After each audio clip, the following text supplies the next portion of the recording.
Robert Smith, General Secretary of Boxing Border Control. A happy new year. Thank you so much for joining me. No problem. Thank you very much, and to you. So no boxing for the month of January. Now, the last time we spoke, I think you were going into a medical meeting. It was towards the end of the year. Yeah. Did it come out of that meeting? It kind of wasn't quite finalised, but it was certainly discussed. But we've got another one tonight to see where we go for February. But it really, to be honest with you, there was a combination of a lot of things really. We really opened up the sport in September when the small hall shows started again. Up until then, relatively scarce. The shows taking place were TV shows every month, which are relatively easy to control, etc.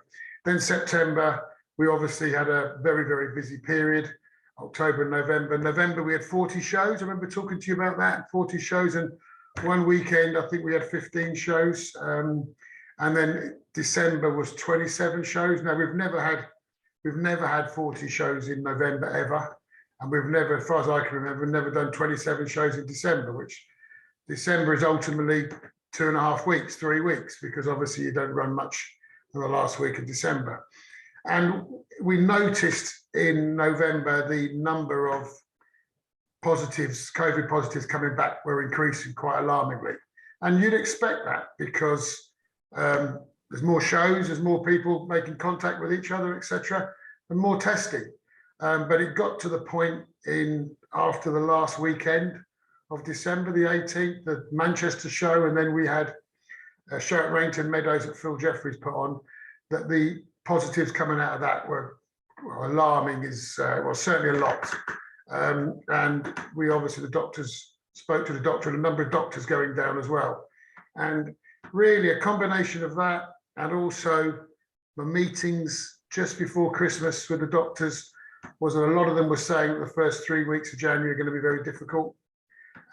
And then a further correspondence with them was that the problem you're going to have if you run in January is on the morning of a show, we're going to ring up and say, we can't make a show. You can't replace anybody. So there you're cancelling shows on the day. And January is generally a quiet month. I think we had, to begin with, we had 4 shows. I think I was talking about 3 shows at the end of it. So we've lost 3 shows ultimately. But I'm very confident after tonight's meeting, we'll start again in February.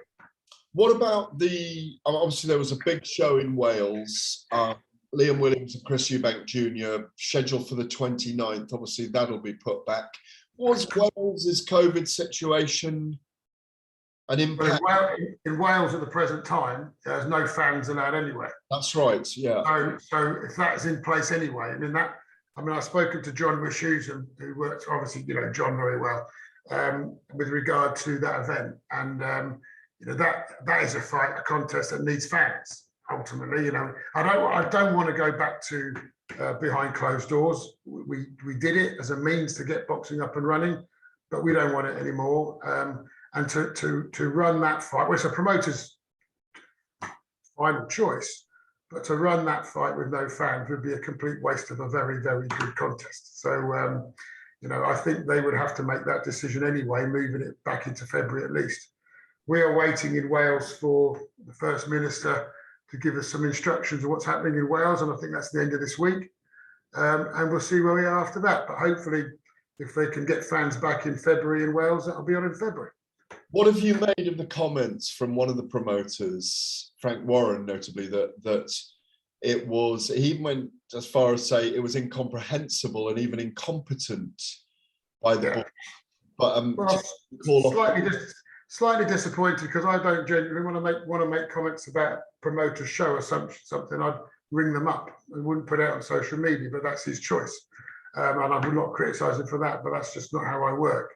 I think it would have been incompetent to ring up a promoter on the morning of the show and say, I can't run this show tonight because we haven't got medical cover. That would be incompetent, I believe. What we are doing, I think, is reasonable and is the right thing to do. We made everybody aware in December, first of all in November, that we had issues when so many shows were taking place. And then in December, that there could be a problem in January and that you should move your events to a later month. And then obviously on the 1st of January, with a lot of discussions between Christmas and New Year, ultimately had to bow to the advice of the doctors and stop the shows in January. But we are talking a very few amount of shows.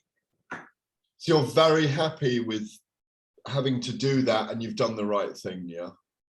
I'm not happy we've had to do it, but I'm happy we've done the right thing. You can see from the country how the country's been affected. Football's been affected. Rugby's been affected. Every activity is being affected. And if I could guarantee we would have the right cover, medical cover, etc., then we wouldn't be doing this, but we can't guarantee it. In addition to that, we were losing a lot of contests on bills. There were promoters who had 10, 11 bouts on a bill to begin with, ended up with 3 or 4.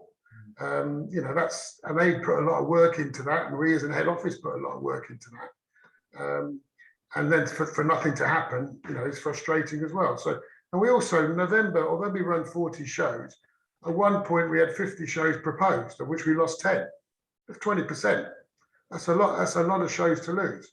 So, or roughly 20%. So this is a difficult decision to make. But if you're going to make it, January is as good a time as any.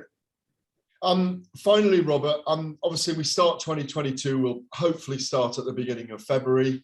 A year you're looking forward to? Are there things you're particularly looking forward to this year? Well, I think that bearing in mind what the sport has been through, 2021 was successful. The contests that took place, the shocks that took place, the results that happened, the performances of our boxers, etc., around the world. And if we can do that in 2021, I can't see any reason why we can't do that or even better in 2022. And if you look at February alone, if we can get Williams and Eubank on at the beginning of February, that's a great fight. You've got Amir Khan and Kell Brook. You've got Josh Taylor, Catterall. We've got some cracking fights in February. And also, I know that Frank Warren has got some good fights up his sleeve, and Eddie Hearn's got some good fights. And on the small hall shows, there's some cracking contests there. So I don't see any reason why we can't be more successful this year. Brilliant, Robert. Thank you for joining me. We all look forward to another happy new year in the fight world. Thank you. God bless you. Take care, Gareth. Cheers.